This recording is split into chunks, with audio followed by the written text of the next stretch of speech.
shot in 4K ultra high definition. Your number one source for local news. WRAL News. Coverage you can count on. First at 4:30, parents, students, and teachers on edge this morning after a violent fight breaks out at Durham's new Northern High School. What the school system is doing today to ensure support on campus. And we do have the potential for some scattered storms late today and again tomorrow. This front will deliver a lovely feel later in the week. I'll show you. We're live at the Chick-fil-A on Falls of Noose Road this morning, where first responders can get a free biscuit as a thank you for their service. Just ahead, I'll tell you which other location is participating and how long the deal will last. Just minutes into his highly anticipated new season, a devastating blow to Aaron Rodgers. What we know about his game-ending injury and what it could mean for his season, potentially career. Tough break last night, Monday Night Football. If you didn't see it late, we'll show it to you. I'm Jeff Hogan. Good to have you with us. And I'm Renee Chu. A lot to tell you about on this Tuesday morning. We do have chances for rain later today. Meteorologist Elizabeth Gardner in the WRAL Severe Weather Center with how our weather is shaping up. Yeah, we do have that chance of rain late today. It'll be closer to the time of the evening commute and fairly light to begin with. So we're going to start there at about 4:30 this morning right now. And then we're going to be nice and clear for most of the morning. After lunchtime, we'll see a few clouds that pop up. And again, a few isolated showers. The coverage doesn't look very impressive for us during the afternoon and evening today, but we do have the potential for that cold front to come through during the day tomorrow, and that's going to help to bump up our chance for some rain. Our temperature in the triangle is 69, our dew point 66, so it feels a little bit more comfortable than it did yesterday, just by a touch. And it was a warm afternoon yesterday. We hit 92, likely to hit 93 this afternoon with lots of sunshine and without a lot of coverage of storms. We take a look at Hurricane Lee, still looking at the 11 o'clock advisory, but we will end up seeing the 5 o'clock advisory here in just moments. Right now it has winds at 115, so it's gradually weakening. Still has still a Category 3, moving northwest at 7 miles per hour. It is likely to remain Category 3 and continue to move northward. As it passes by Bermuda, it will continue to weaken, likely to be a Category 1 as it moves past Bermuda.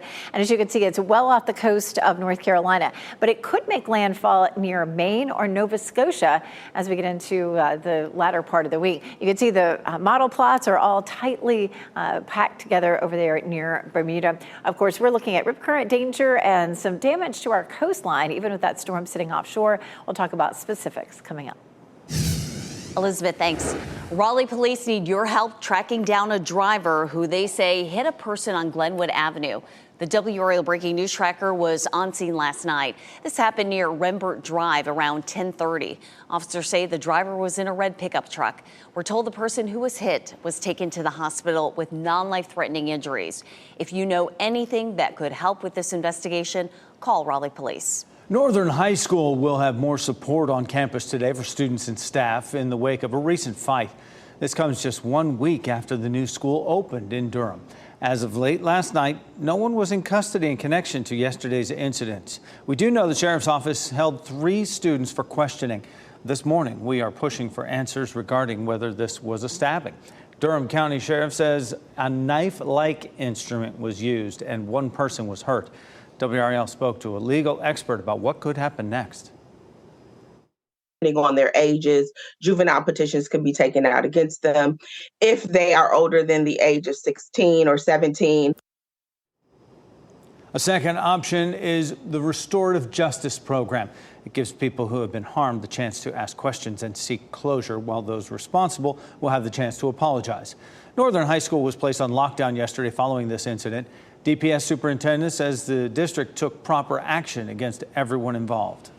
Happening today, UNC students and activists plan to rally together in an effort to combat gun violence. WRAL's Brett Nace joins us live from the Legislative Building with their demands from state lawmakers. Brett.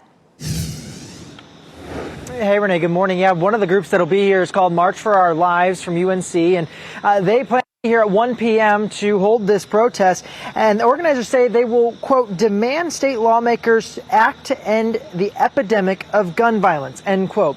Today's protest is 15 days after that shooting that claimed the life of a professor on the campus of UNC Chapel Hill. Here's what one of the organizers had to say. it's horrifying, and nobody should have to go through it. And so many people in our communities do every single day. And I mean, I don't know if I can really put it into words what it's like, but all I can say is that it is something that nobody should ever have to experience. So that's Alexander Denza. He's with the March for Our Lives at UNC. And he and other organizers say they planned this protest today specifically because lawmakers are working to pass the state budget today as well. Live in Raleigh, Brett Neese, WRAL News. Free blood lead testing will be available in Durham today. It's for children between 6 months and 6 years old, as well as for pregnant women.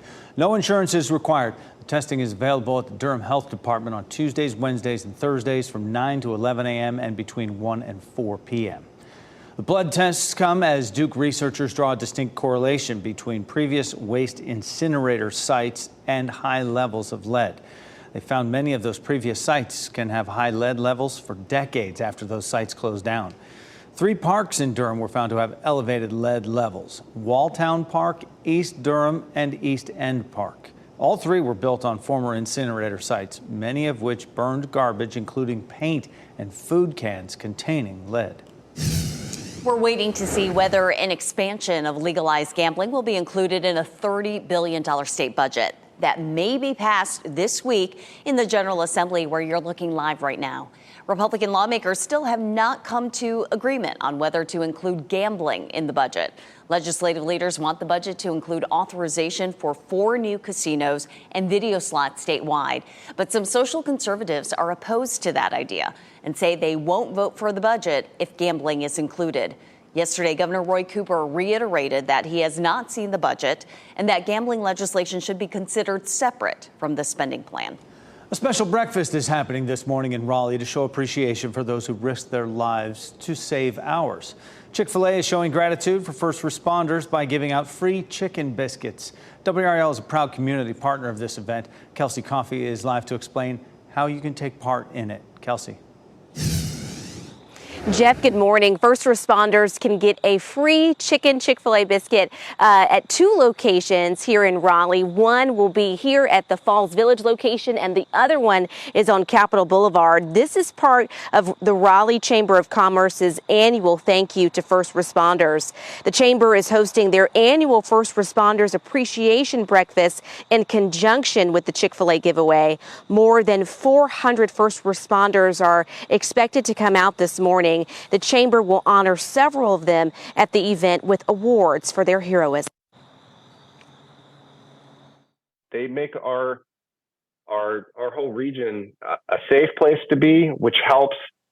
It helps business. It makes it a great place to be. People want to come to places where we can have safety, where they feel like it's a great quality of life. And for those first responders that can't make the appreciation breakfast, you can still come to this Chick-fil-A here on Falls of Noose Road or Capitol Boulevard to get your free biscuit. You only need to bring your ID or your badge, and that free biscuit will be available from 6:30 a.m. to 10:30 a.m. Kelsey Coffey, WRAL News, live in Raleigh. And coming up later this morning, you can watch the appreciation event and award ceremony for first responders and their families in Raleigh. WRAL's Dan Haggerty will be emceeing the event, which starts at 7:30 this morning. WRAL is a proud community partner of that event. You can watch it live on WRAL.com. New York Jets quarterback Aaron Rodgers will undergo an MRI today after suffering a potentially major injury just minutes into his first game with his new team. Rodgers went down on just the 4th play from scrimmage with his new team, sacked by Leonard Floyd of the Buffalo Bills. He was helped off the field by a member of the Jets medical staff, put on a walking boot there, carted into the locker room. The team fears it may be a serious injury to his Achilles tendon, which could put him out for the rest of the season. We'll wait for that news today. Now, despite losing their star quarterback, the Jets were able to send their fans home happy. Rookie Xavier Gibson stunned the Bills, returning this punt in overtime, 65 yards for a walk-off win, giving his team the 22-16 victory. It's just the 3rd time in NFL history a game has ended on an overtime punt return touchdown. New this morning, you have another chance to try your luck at becoming a multi-millionaire. There were no jackpot winners last night. It's now an estimated $550 million. This is the third largest Powerball jackpot of the year. The winning numbers were 9, 25, 27, 53, 66. The Powerball was 5. And the next drawing is tomorrow night right here on WRAL. 4:40 right now on your Tuesday morning. Another sighting of the Pennsylvania escaped inmate, but still no capture. Up next, what authorities believe the convicted killer has with him now as he continues to lead them on an extensive manhunt. Plus, heroic moments caught on camera when a man rescues another man from an SUV moments before it goes up in flames. We'll explain why the good deed ended with an arrest. And we'll give you this live look outside in Clinton. Elizabeth Gardner is on the way with the WRAL Severe Weather Center, tracking the chance for the return of rain and storms. From the WRAL Severe Weather Center, North Carolina's most experienced team of meteorologists. 444, taking a look outside, feeling pretty comfortable. 68 in Wilson right now, 69 in Durham, and 74 degrees in Fayetteville. It's nice and clear right now. Yesterday, we ended up with some low cloud cover and fog in places. That's less likely today, but not totally out of the question. So temperatures upper 60s to around 70 as you're heading out the door, looking at mainly clear skies and a nice mild start. Feeling pretty good for some exercise out there right now with some upper 60s to low 70s. By lunchtime, we're in the mid 80s, and it's going to be a fairly toasty afternoon. You know, our normal high temperature this time of year is in the mid 80s. We're looking at 93. We hit 92 yesterday, but today should be the last day this week in the 90s. Big cold front coming through tonight into tomorrow. I'll show you how much cooler and nicer it will feel. Good morning, Ken Smith here in the WRAL Live Center with an update on the search for that convicted killer who escaped from that prison in Chester County, Pennsylvania. Of course, we're talking about Danilo Cavalcante. Just a couple of hours ago, Pennsylvania State Police put out this on social media to residents in South Coventry Township. That's right there in Chester County, the same area where that prison from which he escaped, telling residents to stay indoors, lock their doors and windows, secure vehicles, and asking residents in that South Coventry Township to remain indoors. Authorities now believe that Cavalcante is armed. Take a look at new video into our newsroom showing what authorities swarming this South Coventry Township area after a possible sighting of Cavalcante. Sources say the possible sighting was made from a chopper and also confirmed a pair of shoes were found in the area. It's still not clear if those shoes belong to Cavalcante. He's been on the run since he broke out of that Chester County prison on August 31st. We also have a live look at that current search scene right now. Of course, this is a round-the-clock search. Again, this is a live look at the search that's going on for Danilo Cavalcante there in Chester County, courtesy of one of the choppers there for the news stations there in Pennsylvania. Of course, we'll continue to track this story throughout the morning here in the WRAL Live Center. I get a feeling it's just a matter of time there, Ken. Thank you. Voters in Lee County are headed to the polls today for the municipal election. Polls are open from 6:30 this morning until 7:30 tonight. Voters will need to go to their assigned polling place, and you can find that through the state board's voter search for polling place or polling place search. Now, make sure to also bring your ID with you or another form of acceptable identification. Roseville police cited 2 people for distributing anti-Semitic flyers throughout neighborhoods in northern Wake County. According to court documents, both Richard Young and Joseph Chitto were charged with littering. Police say they recklessly littered Ziploc bags with rice, beans, rocks, and anti-Semitic flyers, leaving them in people's driveways and front yards. Officers used security video from homes in the neighborhood to identify the vehicle and the suspects. Local leaders say the messages on the flyers are not representative of the community. We can't stop them from putting out their materials. They're entitled to their free speech. However, we don't have to tolerate their bigotry. District Attorney Lauren Freeman says there could be more charges brought against the men. She also says they've been talking to higher authorities to decide whether federal charges can be filed. Franklin County is celebrating its new 911 Emergency Communications Public Safety Facility. A ribbon-cutting ceremony will be held this morning to mark the big day. The new facility is on T. Kemp Road in Lewisburg.